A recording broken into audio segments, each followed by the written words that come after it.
There's a lighthouse on the edge of Crane's Point that hasn't worked in 40 years. The town keeps it locked. Kids dare each other to go near it, but nobody ever climbs the stairs. Because 40 years ago, the keeper lived there with his daughter. Just the two of them, cut off from the mainland every winter when the water got too rough to cross. One December, the ferry couldn't make it out for 3 weeks straight. When it finally did, the keeper was alone. No daughter, no note, no answer for what happened. He said she went for a walk on the rocks and never came back. The town believed him, mostly because they wanted to.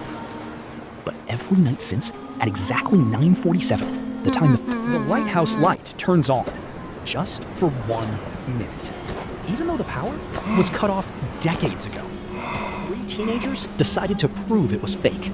Ravi, Jenna, and a kid everyone called Fish because he never shut up about wanting to be a marine biologist. They picked a Friday night, brought flashlights, a camera, and way too much confidence. The lock on the lighthouse door was rusted through. It came off with one good kick from Ravi.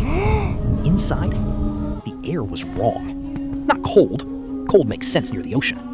This was still, like the air itself was holding its breath. They climbed. The stairs spiraled. Then, the keeper's living quarters. A single bed, a child's drawing still pinned to the wall after 40 years, somehow not faded at all. Jenna wanted to leave right there. Fish laughed at her. Ravi kept climbing. At the top, the lighthouse lamp sat dark and dusty. Fish checked his watch. The light didn't come from the lamp at all. It came from behind them. And when Ravi turned around, he saw her standing in the doorway they just climbed through. A girl, soaking wet, exactly the age she would have been 40 years ago, if 40 years had never happened to her at all. She looked at each of them, one at a time. Then she smiled and said the only thing anyone ever heard her say. "You can stay until the ferry comes." Fish ran first, then Jenna.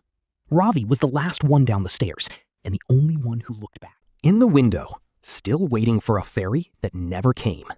Share, subscribe for more